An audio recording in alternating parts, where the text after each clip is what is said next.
Welcome, blockheads. It is January 22nd, 2023. This is episode 105 of Business on the Block. And today we're going to talk about OpenAI's Agentic leap. We'll tell you about TikTok. It's back, as we all know. And the SEC finally gets mandated to define crypto assets. This will be interesting. This is the latest in tech, AI, and business. I am joined, as always, with my lovely co-host, Michelle Peterson-Clark. Hi, everyone. And we are down a man, Mike Neubauer, with a sick child at home right now, unfortunately. So he may or may not be joining us. We're not sure. But we're going to take you right into story number one. Starting off light, actually, TikTok is restoring service after going dark in the U.S. For those who followed this disaster over this last weekend, TikTok briefly went dark on January 19th. The ban came into effect. Now, President Donald Trump issued an executive order on Monday, which gave TikTok a 75-day extension. And basically, Trump announced he'd like to see TikTok become a joint venture with at least a 50% American ownership. Now, it's unclear whether TikTok is willing to agree to this. As we may or may not know, 170 million Americans currently use TikTok. So, Michelle, I'd love to hear your thoughts on this. I mean, we're on this from the beginning. A lot of people make their living, the creator world, on TikTok. A lot of people thought it was going away. We bet last week. I think you agreed with me it was not. But what do you think?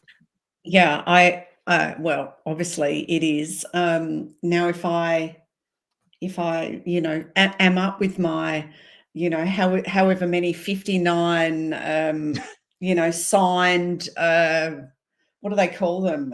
Laws or no, whatever, the orders or executive orders? Yes, executive orders. When you become the president, I try to keep up with it, Mark. I mean, all the way from Australia here, it takes a while for those carrier pigeons to send the information to me, but I'll give a background. Hey, Mike. Hey, Mike, welcome. Good to see you, bud. What's up? And so we're talking TikTok. Yeah, we're talking TikTok. So, I mean, I think that the black out on Sunday, the day before the inauguration, was probably a really good stunt by TikTok to show all, so that all the creators who make their living from it are up in arms. Mike's already got his conspiracy. I don't think it's a conspiracy. I think that they did it deliberately. Like, I don't think there's anything conspiratorial, is that a word, about it? Good word. But I think that, they did that to make a point. So then miraculously on inauguration day, it was back. And now, as I said, if I'm reading my executive orders correctly, Mark, I was saying that there's been so many, my head's spinning. They've got 90 days now to do another deal. Is that right? You guys are there. You would know better than me. So I'll comment, but Mike, I know you got your shower cap on. I'm not sure if I should don my horns. Tell me why are we in half in conspiracy corner here? Well, I mean, I guess the point Michelle made is what I was going to bring up. I mean, it could have all been just sort of a hoax or a ruse in the timeline of everything. Yes, there's been many executive orders issued, too many to keep track of. And frankly, there's a shit ton to undo. So I don't necessarily blame the process on the way that's turning out. Whether he comes in as the knight in shining armor, I don't know. I mean, I believe there was a message that popped up like, thanks to President Trump and his efforts, like you can now bitch, moan, and complain on TikTok again. So no, wasn't it? Shake your ass. Isn't that what you usually say? I don't think those are the exact words, but yeah, go ahead. Well, I mean, I'd be curious to know if the gym attendance rate went down when TikTok was dark. Very possible that's accurate. But in any event, look, I don't know where all this ends up. Obviously, they're going to want to, still push the sale. I did hear Elon's name pop up more and more. So, Michelle, you were sort of spot on with that. How all that works out, I don't know. I have no idea. Again, we all know and talked about it last week on how valuable the platform is and how much money it can generate. And it's just going to be a matter of who can invest. I actually heard rumblings of a company called Rumble that's going to potentially dip their toe in this pond as well. Well, Rumble was one of the truth platforms that, when they were COVID, misinformation was a thing. Rumble was one of those places like X that was trying to promote the right.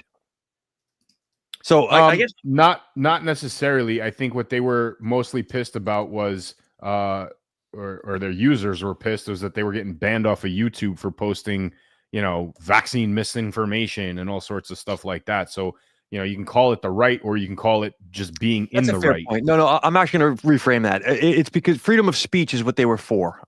Correct. And there were at the time, I remember this, established scientific minds, like organizations that really had a right to have an opinion that were not allowed to share their opinion. The doctors, there was a ton of doctors that were trying to make comments during that time that were getting X'd out of all these various platforms, and they needed somewhere to, try to get their message out. And Rumble was that sort of platform, and it blew up, man. I mean, it's very large right now, so it's given YouTube a serious run for their money. All right, I'm going to share my comments, but Mike, I think to your point, I'm going to take us into conspiracy corner because it'll matter.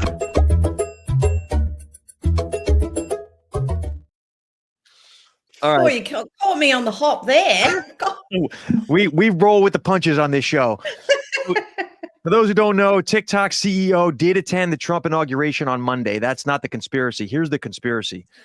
Now, I could be wrong, but Trump has stated flatly that he wants at least a 50% American ownership in TikTok. I know what I know of Donald Trump. He's a business guy, quote unquote. So he's looking at the money. TikTok makes billions of dollars a year. He wants some of that. I get it. However, nobody is addressing the access to the information that TikTok still has access to. Geolocation, access to all your files, access to your Gmails, everything on your phone. Mike, you did a very good job on several episodes explaining to you listeners what these things can do and why TikTok is such a greater security threat. But no one is addressing the fact that, okay, we'll split that whole ownership with the American government, but information is information now. So instead of the Chinese Communist Party having it, the Pentagon gets it. I don't know.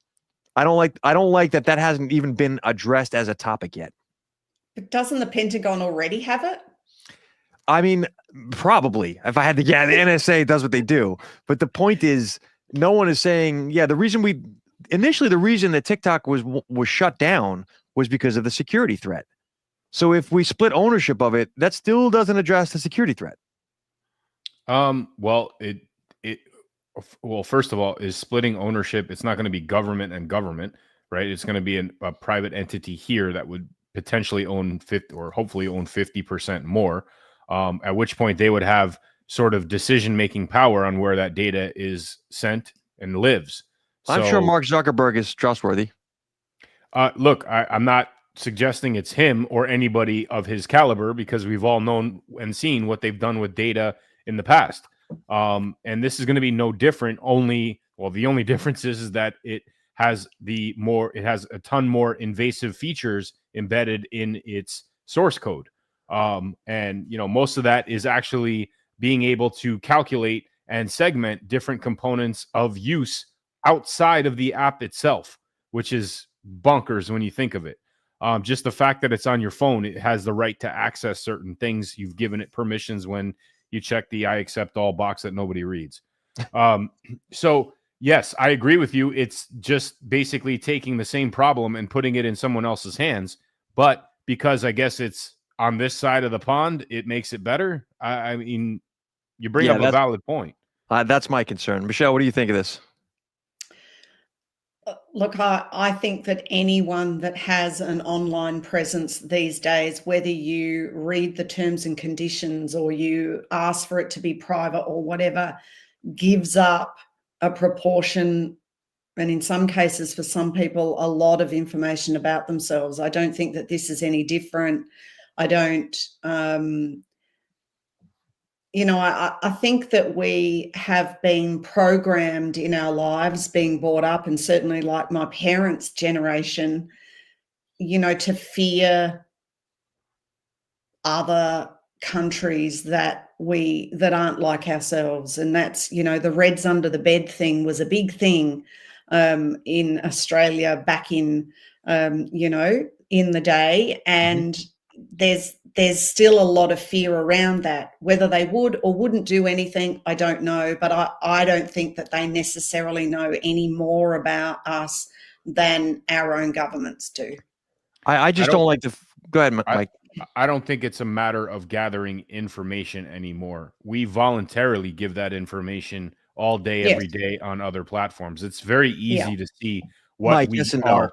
no. There's private files, though. Well, it's I mean, if you're using private files, you're not jumping on TikTok, right? Like those information files are not necessary on what I feel like the security risk really is. I feel like the security risk is really about the content that the algorithm pumps out to get you more addicted to the algorithm, which is more of a control of information, right? And I think that's more. But Facebook does that too. They all do. Twitter does that. They all do it. That's the point of the algorithm. The whole point is the addiction for affirmation, the necessity to come back and learn more. So TikTok is no different. The only, I guess, major difference is again, we've talked about the difference between TikTok in China versus TikTok here. In China, the algorithm is programmed to provide educational based content and not necessarily some chick twerking at the gym. China TikTok is Albert Einstein. The American TikTok is Kim Kardashian, I believe we said. Yeah, I mean, that's an interesting way to put it. But again, I think that the algorithm itself is really what I feel is the main security threat. What it extracts from that is only meant to feed more into your addiction for using the app. I agree. I totally agree. All right. My problem is this, though. I don't think the conspiracy is around, propaganda control. We all do that. I get that. No one's discussing any aspect of it. So yes, now the Americans would have a say in what's getting pumped out the algorithm. That's I guess where this goes.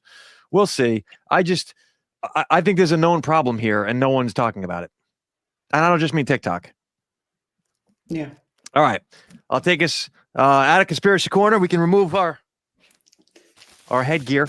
And I'm going to take us into story number 2. The big one for us this week, OpenAI nears its agent release. OpenAI is close to releasing an AI tool that will take control of your PC and perform actions on your behalf. The Agentic system is called Operator, and OpenAI's entry into the agent space will compete with Anthropic and Google, obviously. Now, AI agents may be risky, but they are being hailed as the next big thing. Everyone's been waiting on this from OpenAI specifically. The market for AI agents is estimated to be worth $47 billion within the next 5 years. Thoughts around this? Mike, we'll start with you. Good, bad, or indifferent? We literally just talked about an incredibly invasive technology into our system, and now we're literally demanding it in the form of these artificial intelligent bots. Kind of. I want to push back on that. We talked about the algorithm, which is controlling you, versus the agentic thing, which is it can act on your behalf. So I feel like it's a coming and going. That's a good distinction.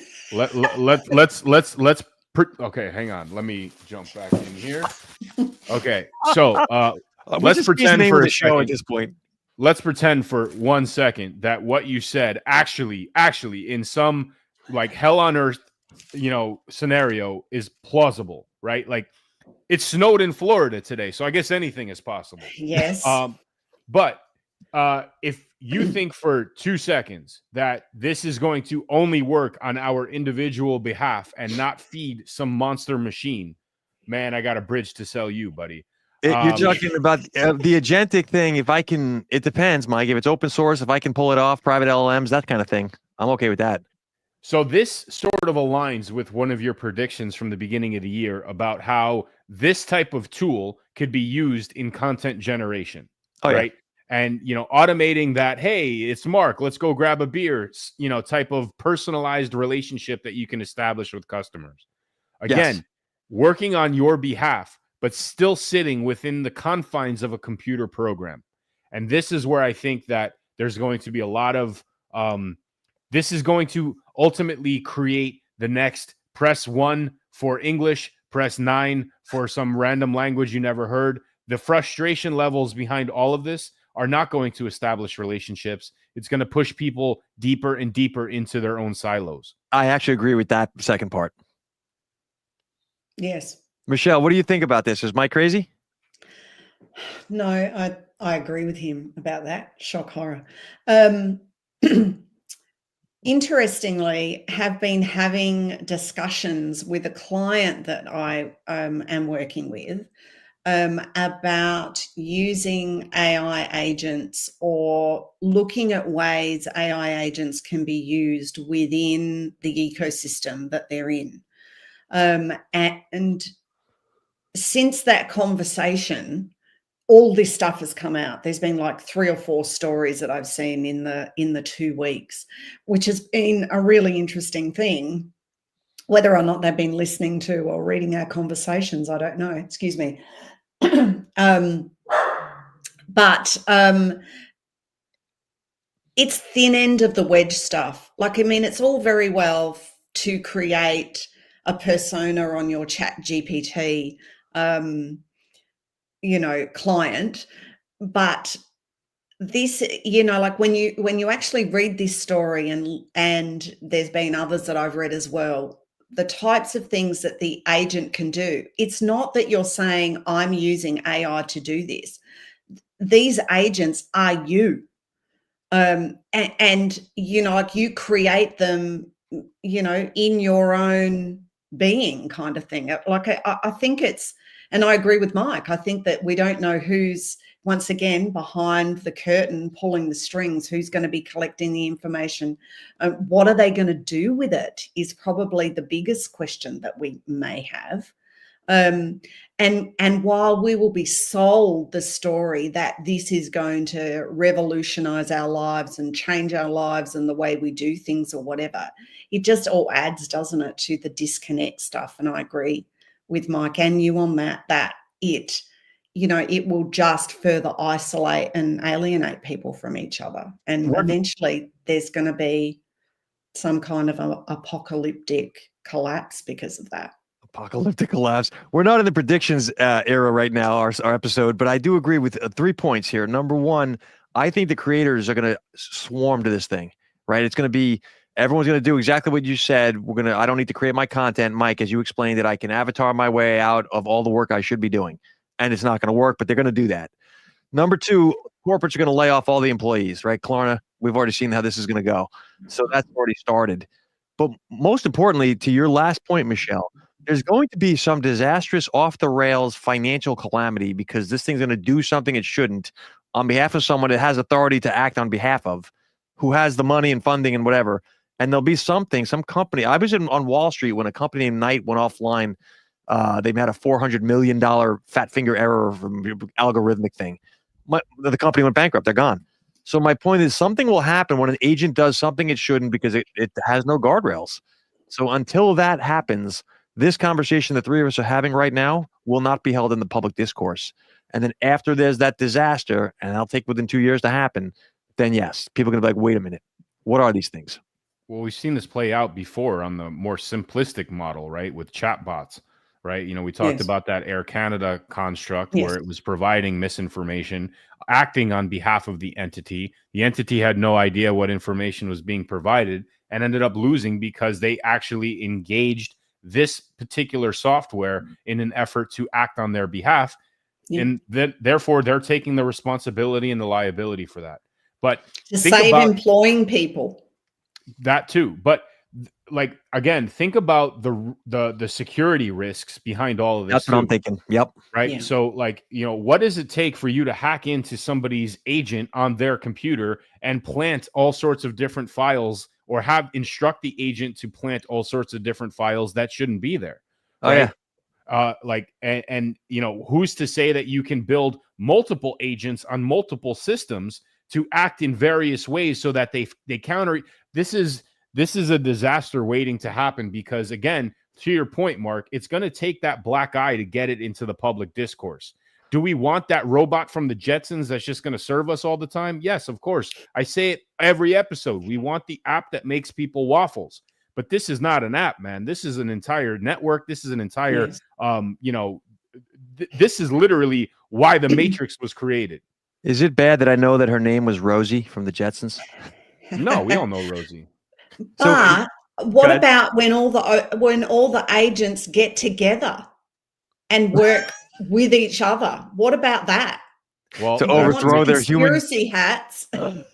That's great. That shifts from the Matrix to Terminator. Yeah. So I agree. There was a story about, this is not for this episode, but I think I dropped in our group chat here about someone had recreated another company using the avatars of the people that founded that company.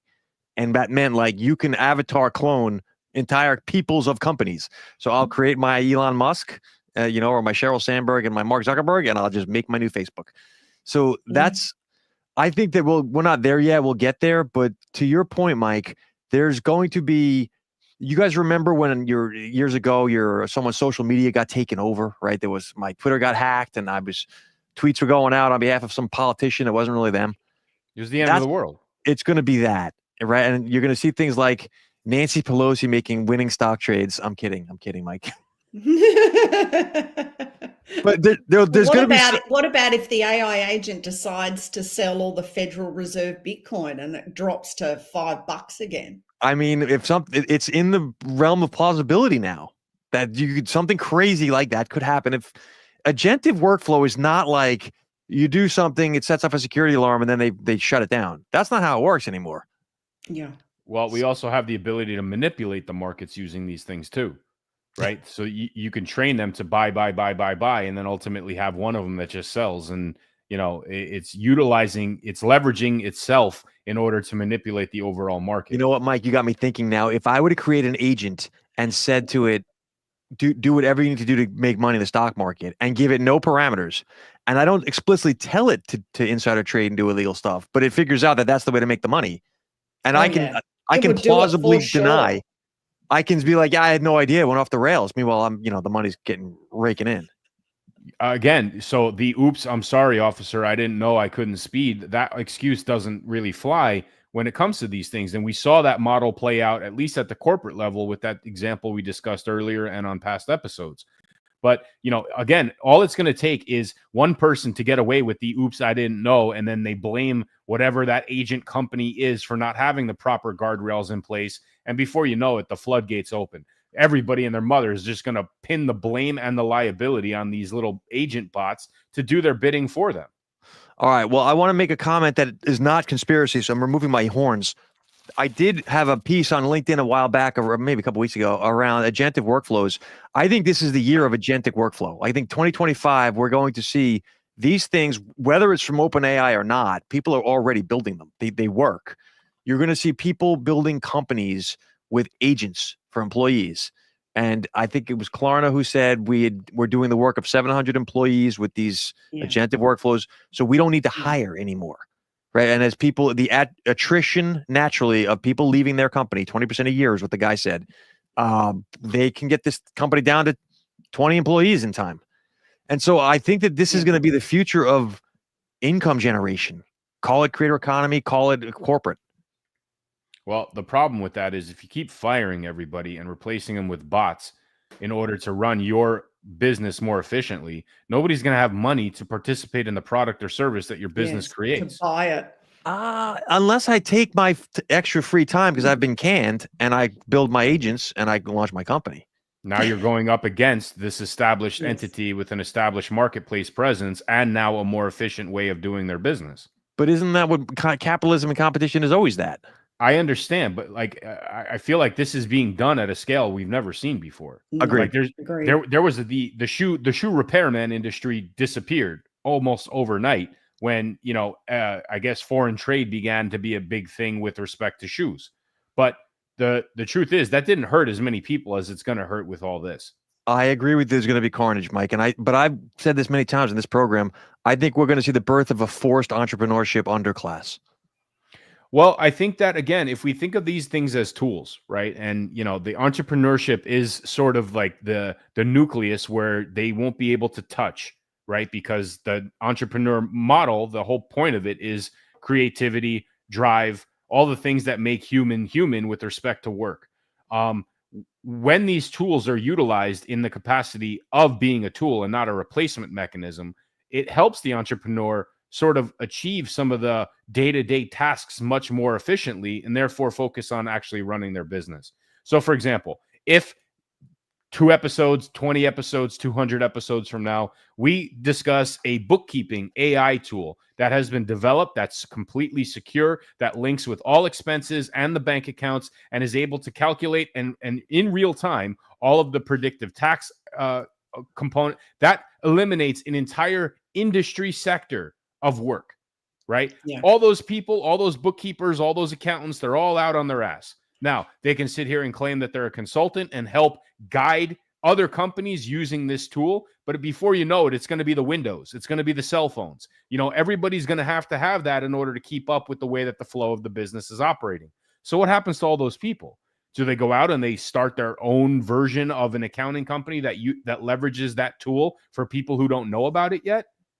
Mike, my mom tells me stories in Brooklyn growing up as a young girl. The ice guy would come by and chip off the ice so that your freezer could, these people will find their skills applied in new ways. I agree with you. I don't want to see this disjointed. It'll be bumpy, and that's not fair on the human level. I agree. However, nothing new here. Well, we mentioned the Jetsons. Did she grow up in the Flintstone era, man? Like, My mom's, listen, I can still remember the milk being delivered by horse and cart. This is That's an unrelated. How old are you guys? Yeah. Seriously, in the 70s in Australia, in Adelaide, in Australia, that my grandmother had, and the horse would walk very slowly down the street, and the milko would, and they still have bottles then. There was no plastic, and you'd leave the empty bottles out, and he'd replace them with the new bottles full of milk every day. And also the rabbit man used to come with all the rabbits hanging off the hooks, and you could buy, and he'd go rabby, rabby, rabby, rabby, rabby. And you'd run out to buy a rabbit for stew. You could never catch that guy, right, Mike? So well, thank you guys. I haven't felt this young in a long time. This has got nothing to do with anything, but it's one of my favorite stories. My mom told us, just bear with me 5 seconds, that the guy delivering milk had walked up some huge flight of steps, lost his footing, fell down 400 stairs, some ridiculous number, shattered his back, they ended up calling the priest, who showed up and was like, what do you call the call the doctor? Then the guy ended up dying, apparently, to this part of this story. I'm like, my mom's like, that's how it was in the old country. The old country of Brooklyn. Downtown New York. Right. All right. I think it's time for story number 3 here. Of particular interest to this program, because we've been talking about this for years, the SEC is launching a crypto task force to develop clear regulations around the crypto industry.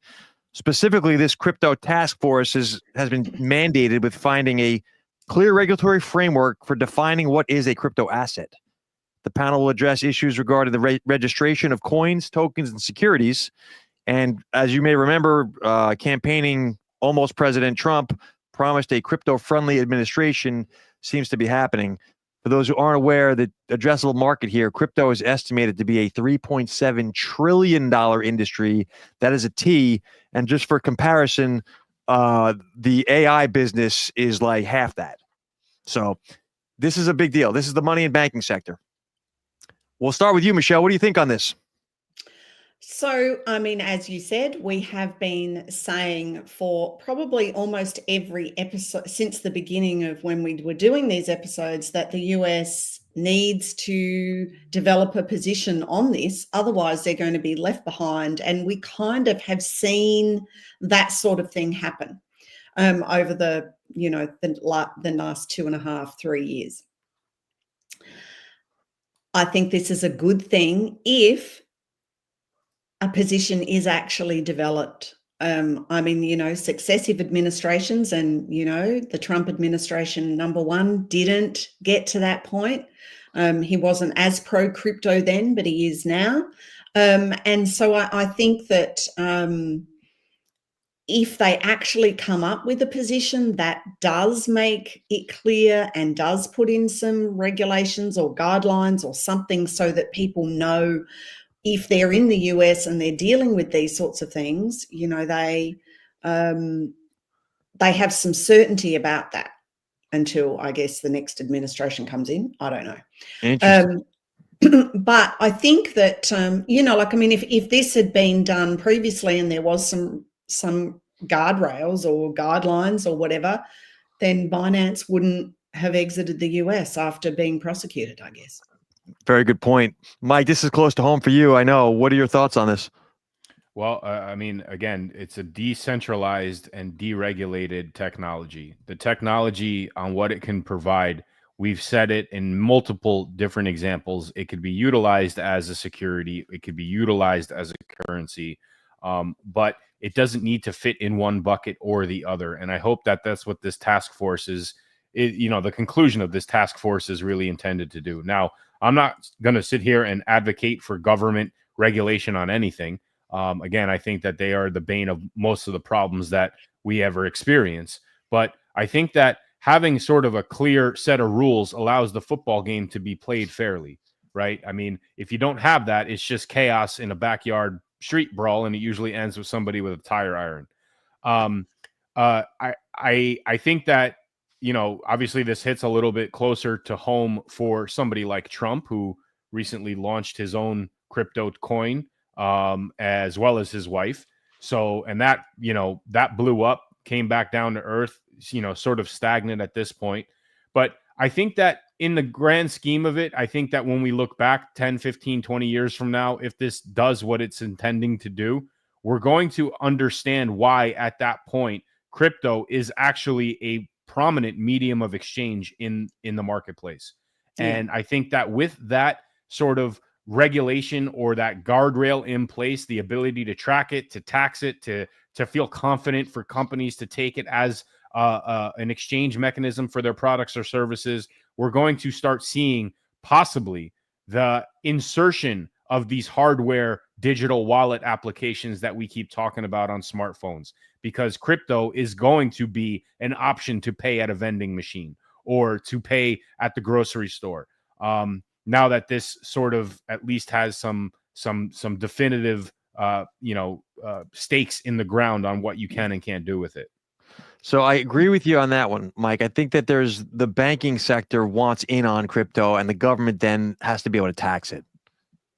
Well, I mean, for sure, they need to be able to tax it. I think that that's the government's sole income is tax, right? So, the only way that they can survive and keep thriving is if they figure out different ways to tax markets that are thriving. And if this becomes a market that can ultimately replace banking, I mean, if you remove banking, where do the taxes come from? Yeah. Well, the whole purpose of Bitcoin specifically, but crypto in general, is to remove banking.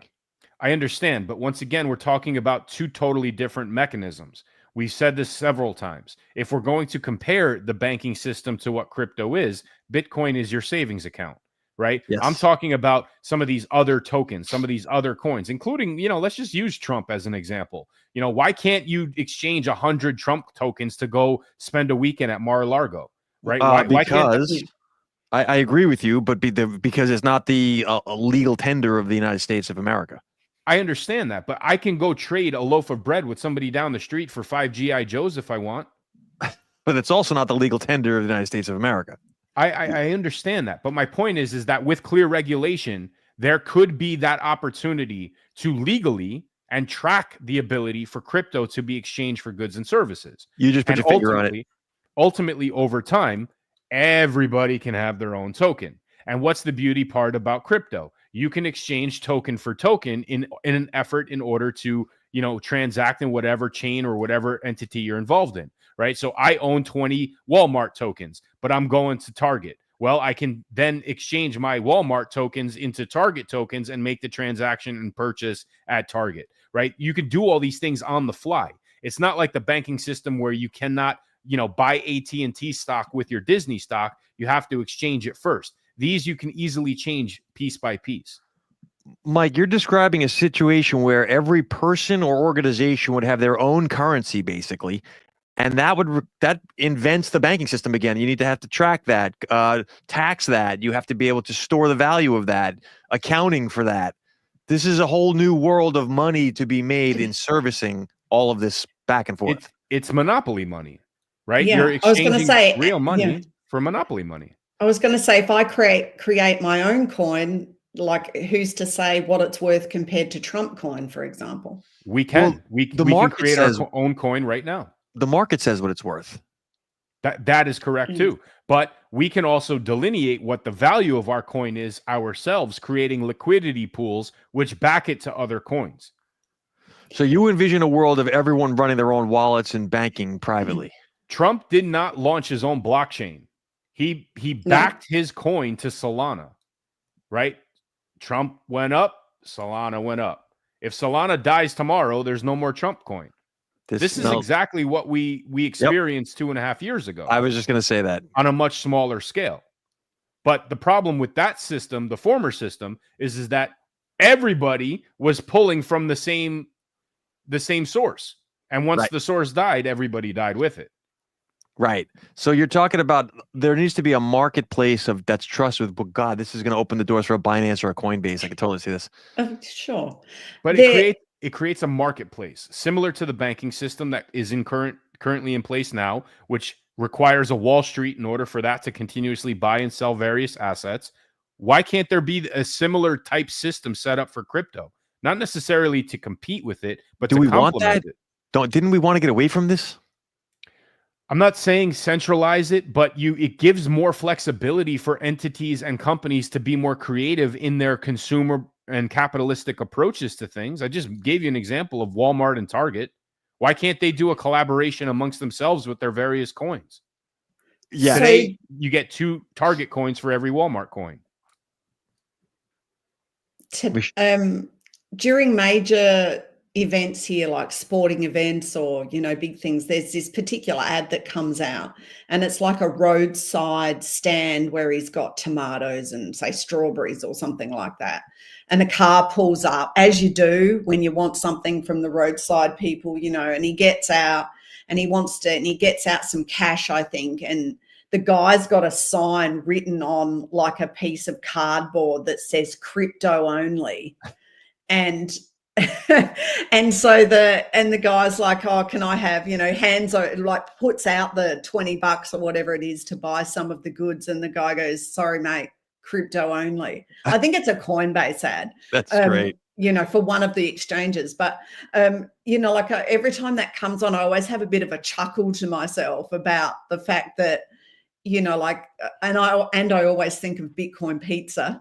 But, I think that we will get to the point where you can tap for your crypto wallet as well as your bank account or your bank card. I mean, I think that the systems will work like they'll be run side by side. I don't think that there will be a point in history, certainly not, because since Mark and I have been deemed to be exceptionally old in this episode. Not me, my mom. I think we'll be dead before there'll be no banking sector anymore. But back in your day, you used to exchange rocks and dirt for things, right? Like, so I think it was lead battleships that we'd suck on in the playground. I actually remember at the start of this whole thing, maybe 2020-ish, talking about it's going to be the banking system all over again. I hate the fact that this is going to just be banking part 2. It will. And eventually, as the faith in the US dollar with the debt, I'm talking decades out, it will eventually just be crypto. The day will come. Might not be our lifetimes, but that's what I see happening. But don't you think it's a little bit more like, I guess it's a little different considering the fact that this is this doesn't have borders? No different. Here's why. Money and power attracts to a central authority. So they'll have to create a planetary crypto governing thing. That's crazy. I know. And you've got politics, right? The Chinese Communist Party is not going to see it the way Donald Trump does. However, in time, when there's money at stake, a la TikTok, they find ways to make it happen. So, well, I'd be curious again. I mean, we sort of hinted at this when the whole, the US dollar as the oil standard came up. And, if Saudi Arabia decided to create a token and sell oil in the form of a token around the world, which is applicable and accessible anywhere in the world, that is the beginning of where this tsunami could really land. Because I'm telling you, the US dollar can now become a crypto and then be sold in the same construct, at least from a macro perspective in a global setting. All right, talking geopolitics for a second here. I'm putting on my history hat. The only country that has the ability to do that, Mike, is be the reserve currency, is the one with the biggest army. And so I agree with you, the US could become a crypto, but only the US right now, unless they are knocked off the pedestal as the top military. And that, to your point exactly, Saudi Arabia issuing oil in whatever coins they'd lose the protection of the US military. Not And if the US owns most of those tokens. Agreed. So if another country could, ensure the safety of the Saudi house pumping oil into perpetuity, then yes, that would become the new crypto. But right now, it's the United States, for good or for ill. I agree with you, but there's money tied to the oil, and that the crypto and banking is around that. Well, the banking world is making money off of money, Yes. right? So that's really the way it works. And crypto could literally be that same construct. Again, we just saw it. So if you own Solana and Trump's coin goes nuts, your Solana went up, right? Yeah. Just by default. I agree. So sounds like an AI agent, making money off of money. Again, it could be possible, right? It's nothing different about some AI agent creating a token, having 6 other agents going out, blowing the hell out of it in the marketing construct, and then all of a sudden having it crash back down to earth. But where do you release, where do you cash out? Right. That's really where the value of all this sets in. Do you just transfer it to another crypto, one that's a little bit more stable, one that's a little bit more risky, and then potentially springboard yourself into the next moon?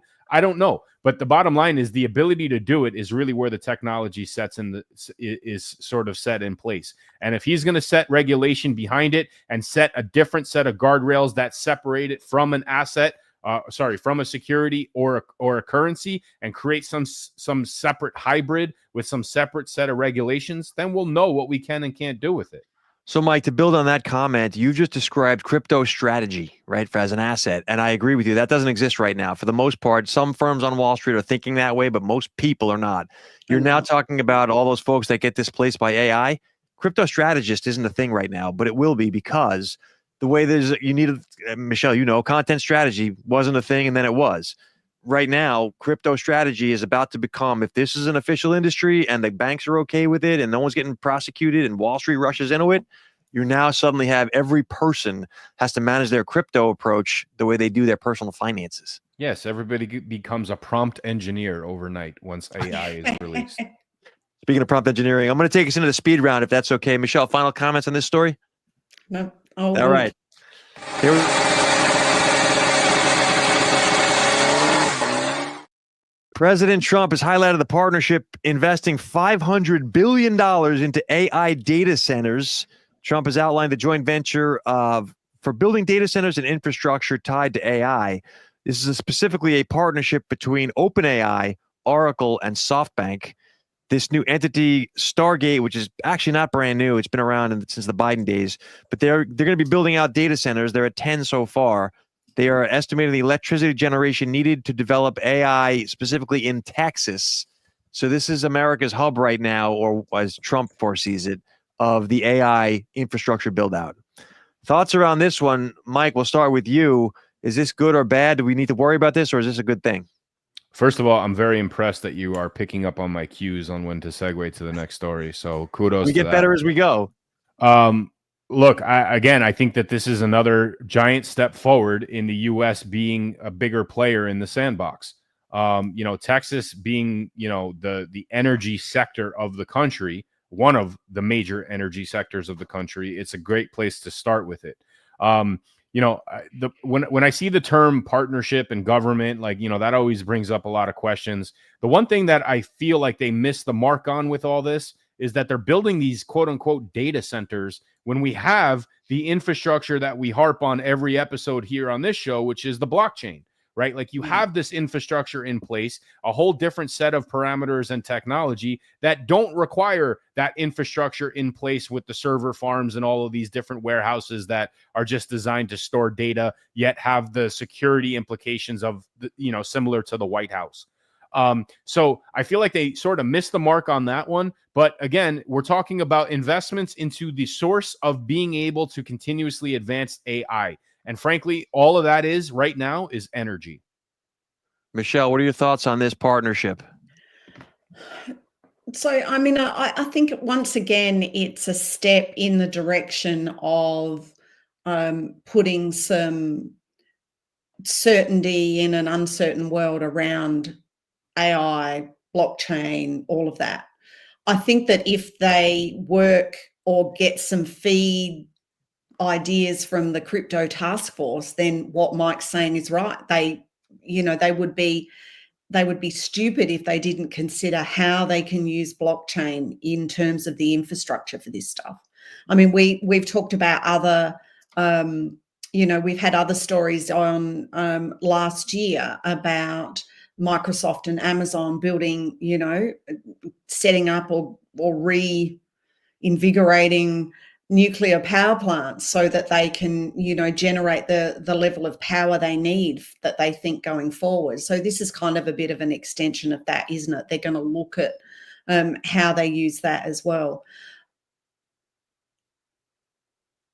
Would this ultimately be? Sorry, I'm thinking my thoughts. I thought so. Would this ultimately be a competitor to OpenAI? Because in my predictions last year, not for this year, said that I think that a competitor will come out.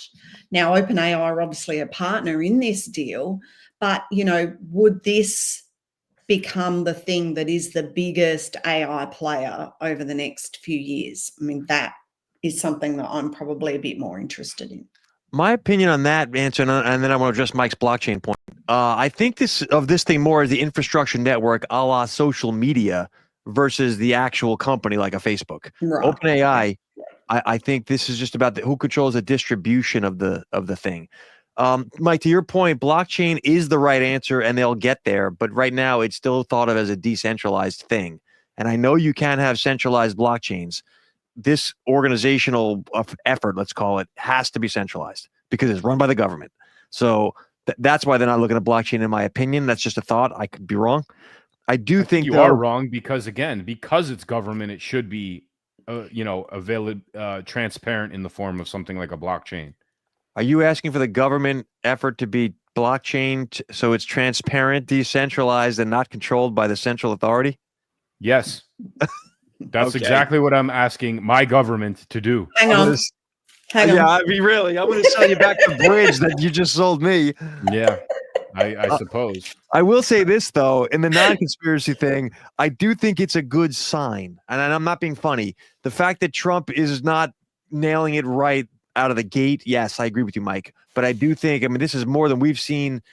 He's backing the industry, trying to get this thing organized. You're in a new nascent space.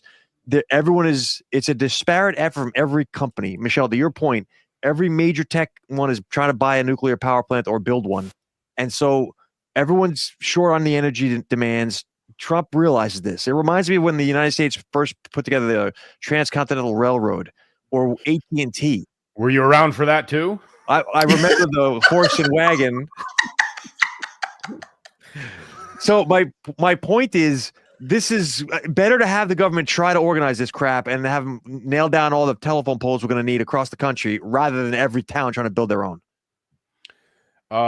Yes, I sort of agree. Look, everything we really talk about, I guess at this point, I mean, he's been president for what, like 48 hours.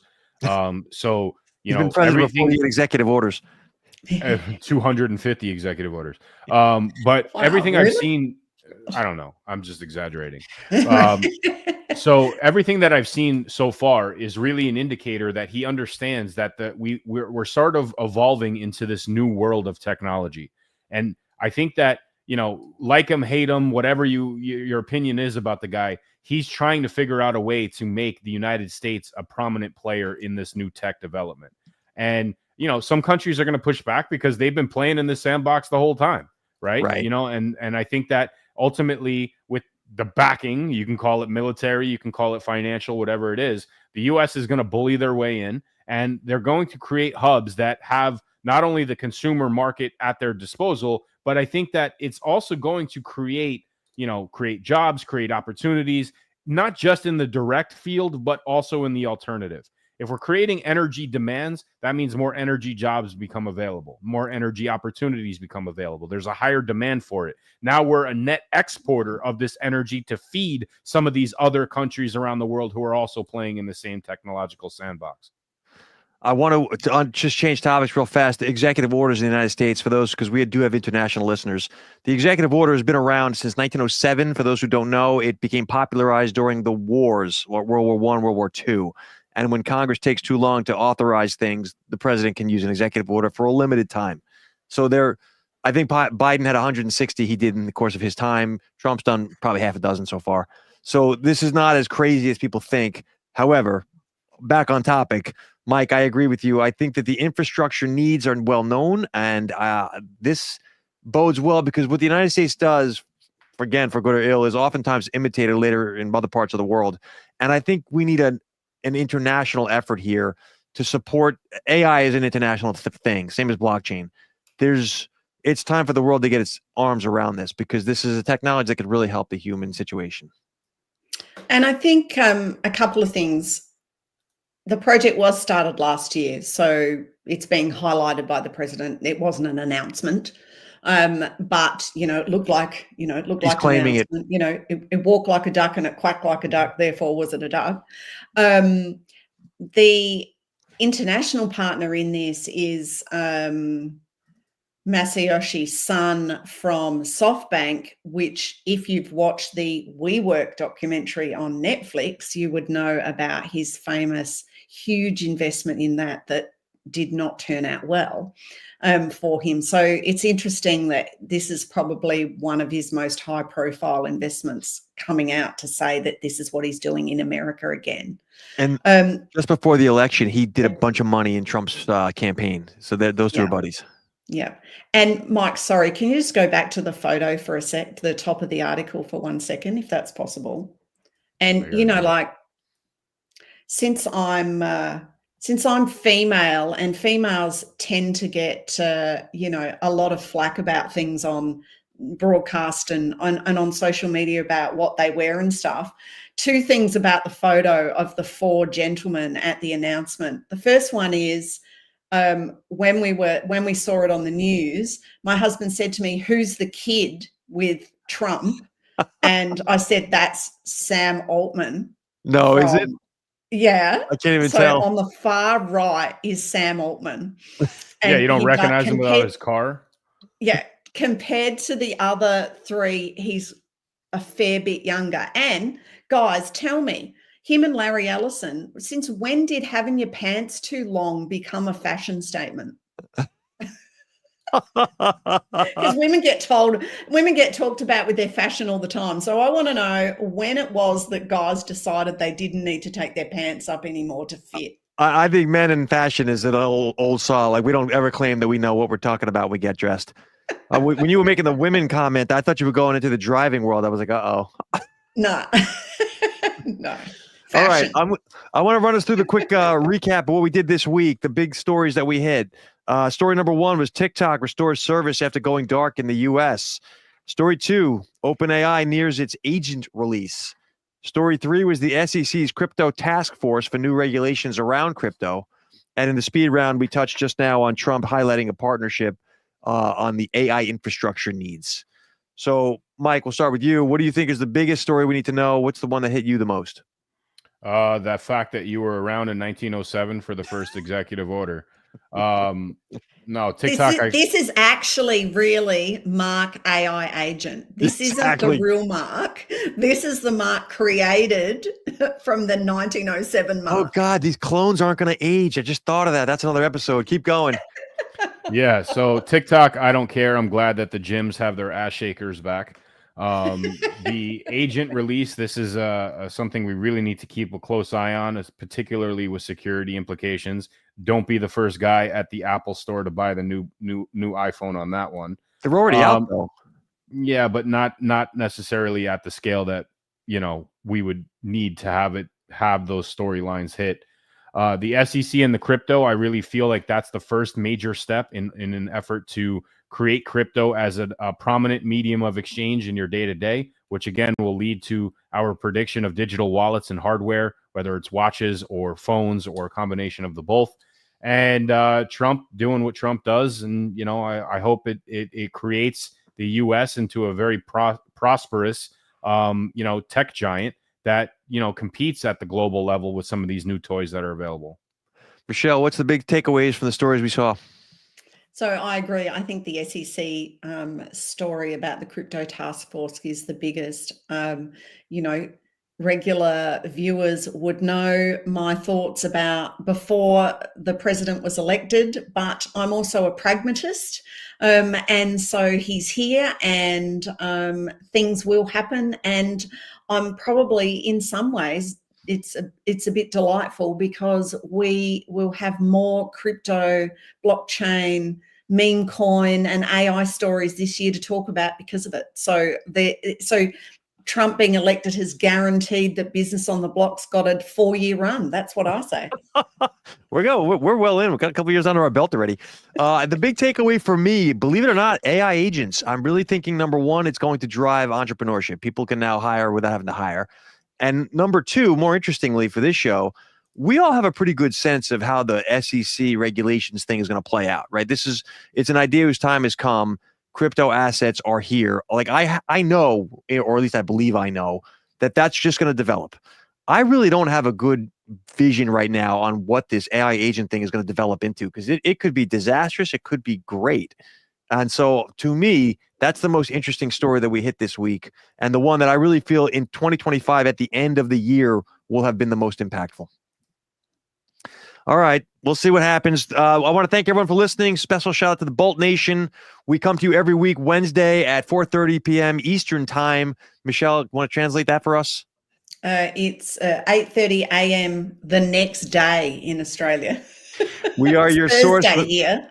the weekly insight for the digital business revolution. We like to think of this as a high-level conversation around the big business topics that are impacting crypto, AI, ways that you can apply these technologies on a small scale in your own business and try to build for yourself financial freedom, or at least understand what's happening. Final thoughts, comments, anything from the crew? I'm making an agent and having a Threads account. Thanks, everybody. We'll see you next week.